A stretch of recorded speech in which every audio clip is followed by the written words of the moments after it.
Good afternoon and you're welcome to Marketplace, the program that looks at the top business issues and how they affect you. Let's look at the headlines. The Bank of Ghana hints of license withdrawal to help deal with the rise in fraud cases in the sector.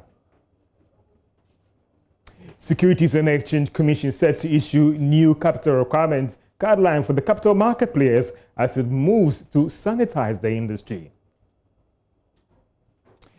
Prices of petroleum products expected to remain unchanged in the coming weeks. We'll be looking at how that affects you if you're a businessman and even if you're also a consumer. All these issues wrapped up on the Marketplace here on the JoyNews channel on Multi TV.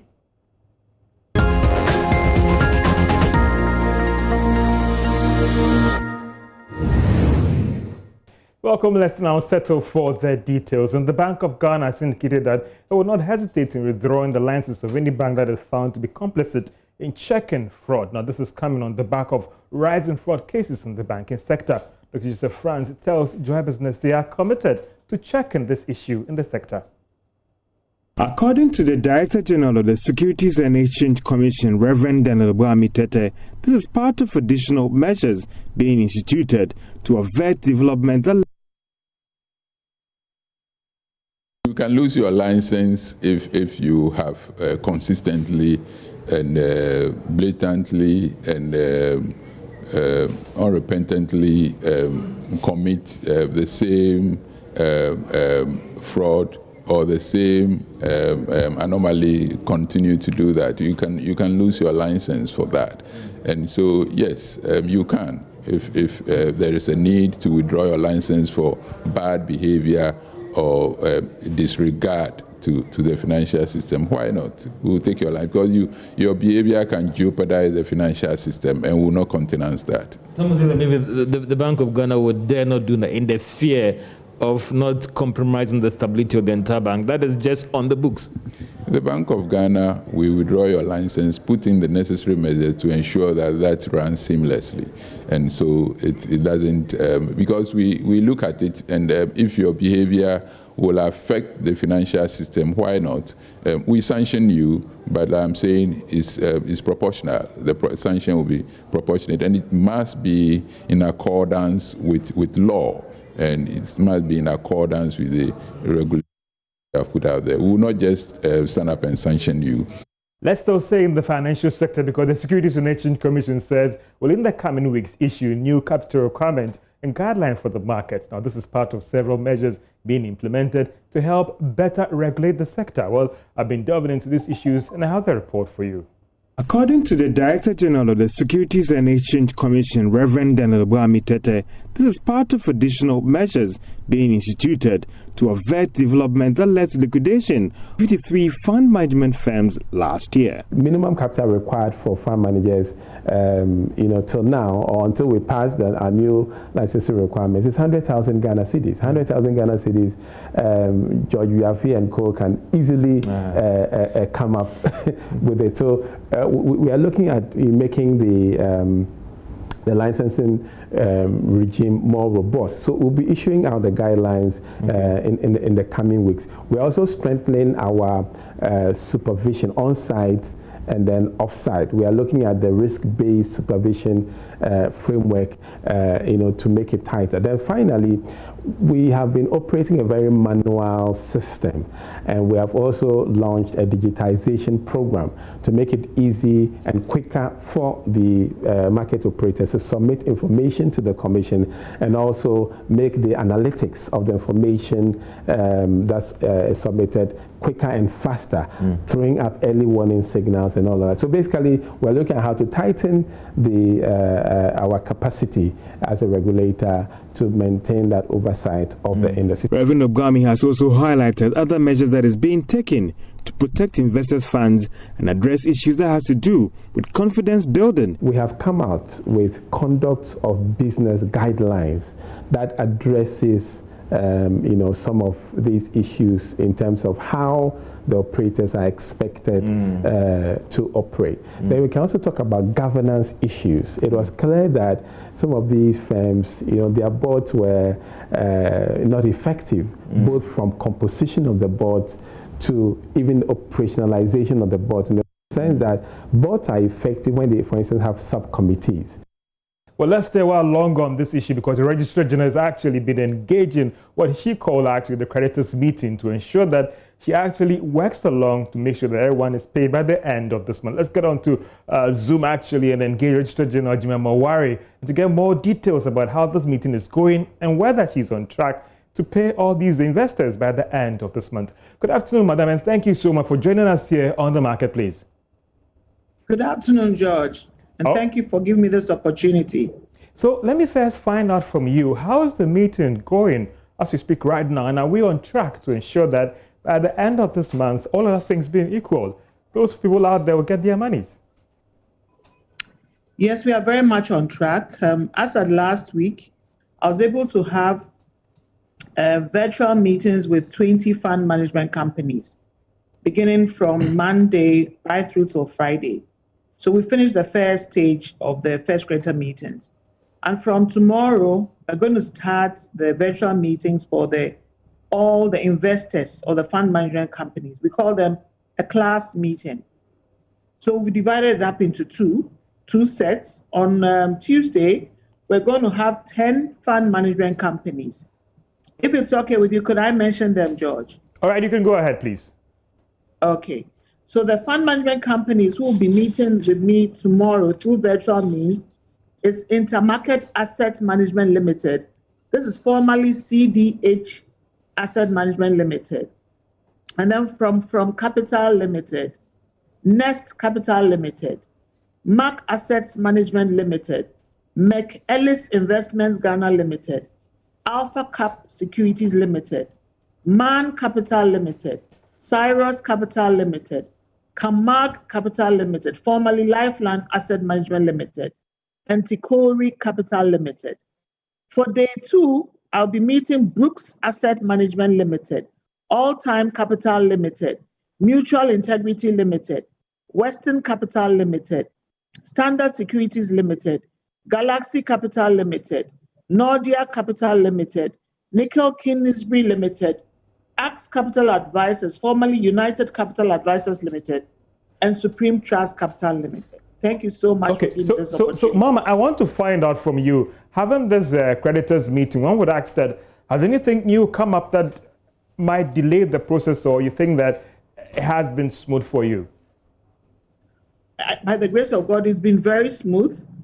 And it's what has rather brought to the fore is the fact that we are delaying in giving them what they want, their payments. That's what they want. And that is how come almost immediately after we finish the first creditor meeting, we are starting a class meeting for all the investors of these fund management companies.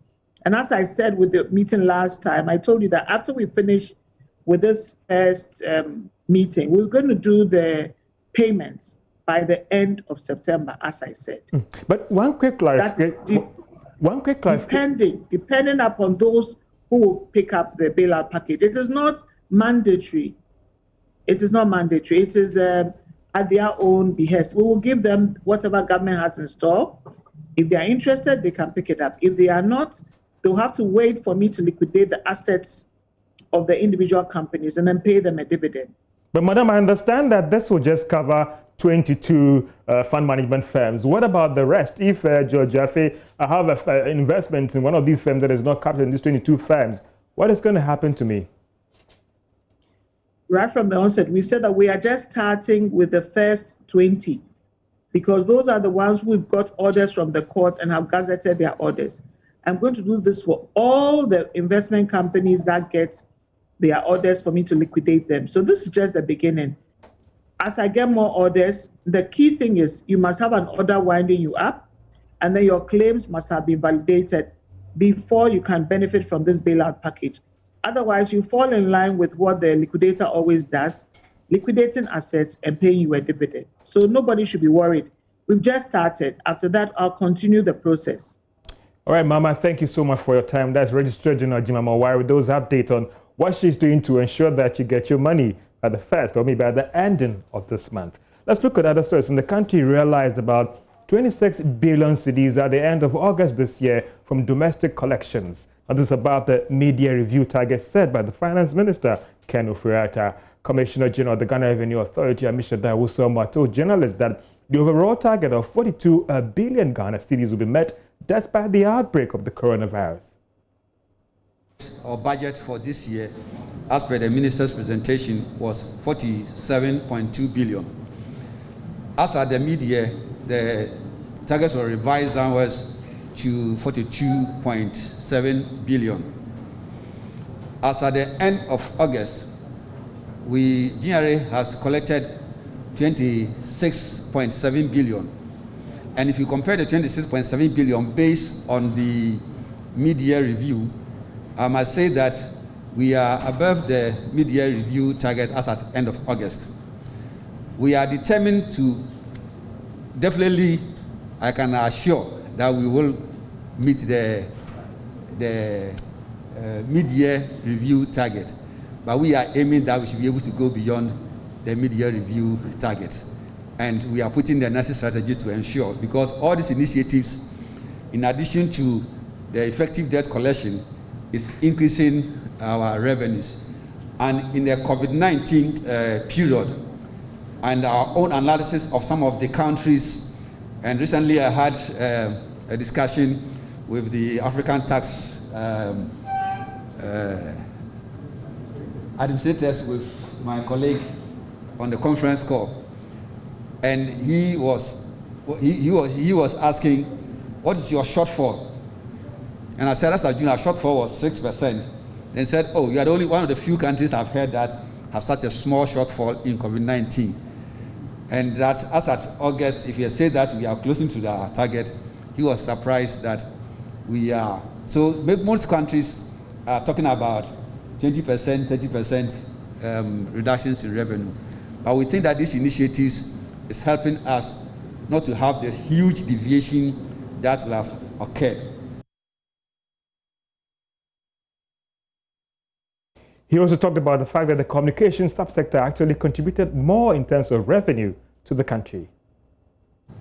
Whatever minerals that or royalties that has to be paid continually is coming through. And I must say that because of the increase in the price of gold, I mentioned in my presentation, from the $1,500 to almost $2,000, there is an increase in revenue, both from the corporate income tax from the mining sector as well as from the royalties. Well, let's talk about something that will be more important to you, some would say, if you are a consumer of petroleum products, because we understand that prices of petroleum products are largely expected to remain unchanged at the pumps in the coming days. And this is despite those marginal increase in crude prices on the international market. Let's do some analysis, or let's get more detailed on this from the Executive Secretary of the Chamber of Petroleum Consumers, Duncan Amwa. So Duncan, thank you so much for having time with us this afternoon as studios here on JoyNews channel on Multi TV. Thank you, George. I hope you're doing great. Thanks for having me, as usual. I mean, the scenarios might be different looking at where you're coming from. Some are saying that it will remain unchanged. We also see some marginal reduction. What do you make of developments first on the petroleum market? George, thank you once again. All things being equal, Ghanaians should have seen some reductions. Yeah. You're talking of about 4 pesos for petrol, Yeah. and about 10 pesos for diesel. If you look at the international benchmarks, that is the only bit that should lead to price changes. But you and I very well know you have a lot of other factors. One, your local currency would have, a play in there. And then again, the marketers issue. Now, because of deregulation, there's a lot of, price wars here and there. And so you find a situation where some may want to go down. I wouldn't be surprised if at the end of the month, say first week in October, we see some 1, 2, 3 going down. But if the prices are supposed to be reviewed from the 15th of this month, that is Wednesday, or maybe if it takes time to calibrate the assistance by the weekend, or some would say that, right? We would have wished that it was going down 15th, but so far indications we have from the oil marketing companies is that it might not. You have been engaging them. What are they telling? Because I looked at the numbers again before I came on. I did the calculations again, and it was clear that rather things are supposed to go down. From your engagement with these oil marketing companies, are they going to reduce prices at the pumps come this weekend? George, we would wish they do, but clearly you also have to be considerate with them and understand that you are looking at the forex issue. It is quite unstable, and so it goes up, it comes down. You are looking at between 1% and 2%, like I indicated. Yeah. Probably 1% for petrol, 2% for diesel. But as to whether that would have the complete trickle effect on pump prices, the city would largely have a role to play in there. And then again, you also have some oil marketing companies already serving lower prices.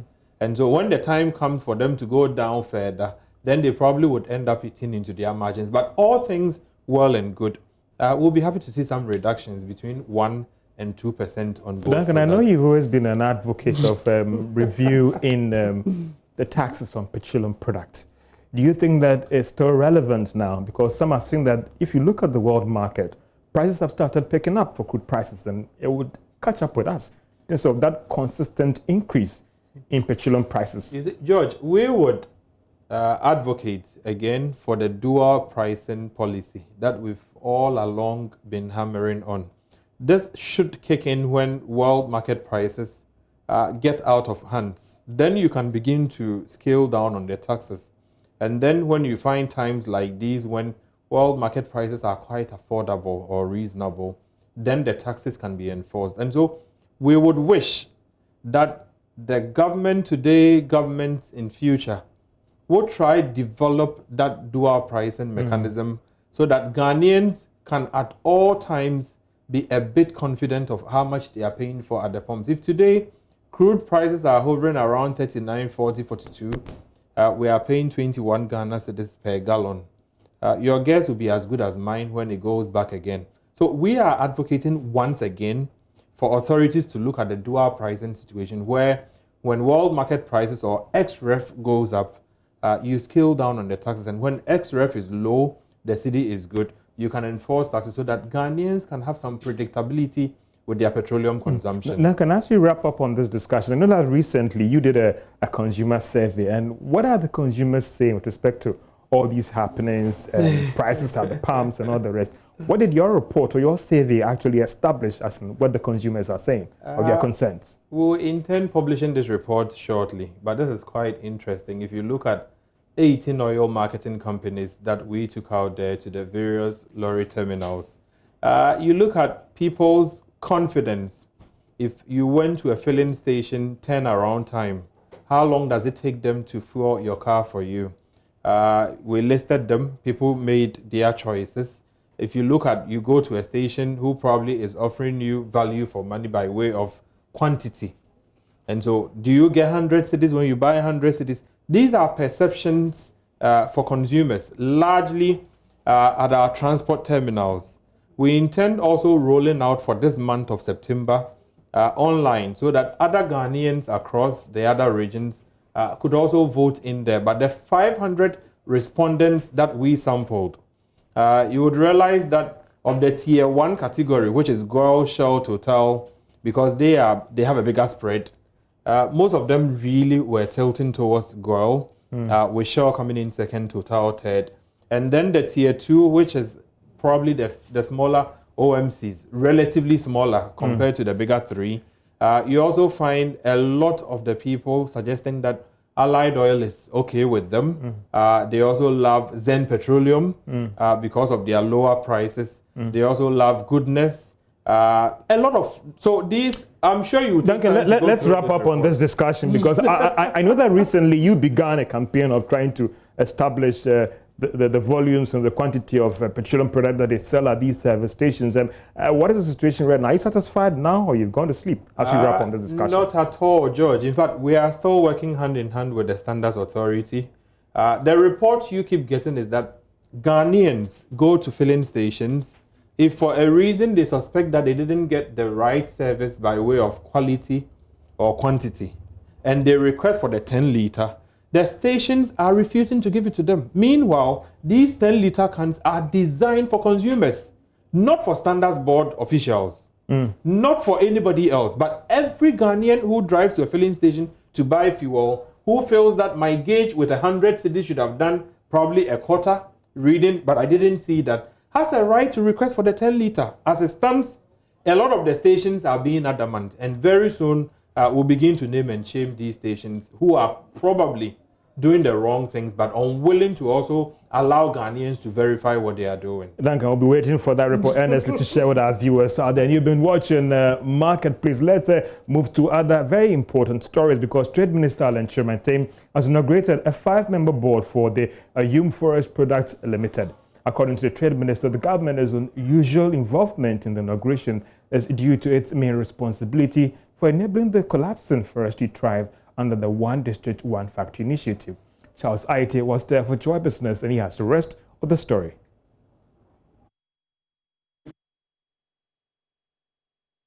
We are interested as a country in industrial transformation. Then obviously we need to take another look at this sector. But in doing so, we don't want to repeat the mistakes of the past. We now want to add value to our natural resources. And we believe that Ayum is one of the few strategic companies that is well positioned to fulfill and realize this objective of value addition. Well, this is Marketplace. Take a short commercial break and we will be right back.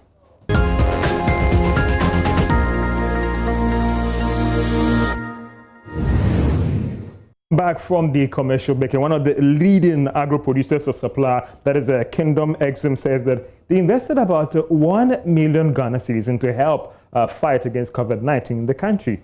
Well, Bismarck has more in this report. The Kingdom Exim Group has made donations worth over 1 million cedis, together with other community interventions, by way of providing community-based education for people on how to live their lives to minimize the contraction of the virus. The beneficiaries included the Tema Municipal Assembly, Office of the Tema East Member of Parliament, the Eastern Region, Techiman North District, among others. Speaking to Joy Business, Chief Executive of Kingdom Exim Group, James Rajamani, says the kind gesture is part of his outfit's commitment to impacting lives in the society. So due to this COVID, we also give it to the community with the mosque, and also we provide all the items. Also food items. Almost now, up to today, we reach almost about 1 million Ghana cedi to support the Ghanaian, our fellow Ghanaians, to be supported and impacted their lives. We also give them the food, and especially the items and all the other products. We also give it to the people regarding this COVID.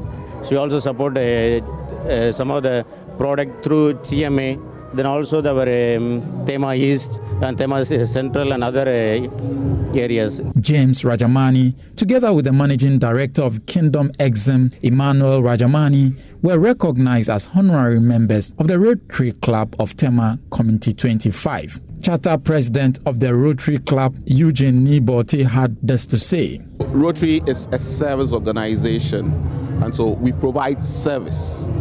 Like-minded people, professionals, friends come together. If you listen to the keynote address by PRID Sam, he says that alone you can do something, but together we can do more. So what Rotary is all about is friends, professionals coming together, pooling our resources together to impact society. That's all Rotary is about. On his part, senior ranking Rotarian in the country, lawyer Sam Okujeto, urged other Rotarians to continue to be of service to the nation. We believe that we develop acquaintance as an opportunity for service. There are many things that I can do by myself, but there are more things that I can do with others. Did you hear that? There are many things that I can do myself, but there are more things that I can do with others. And so this is the beauty of Rotary. The event featured the introduction of charter members, Paul Harris Fellows, and a fundraising exercise. And that's all for Marketplace. Have a good afternoon.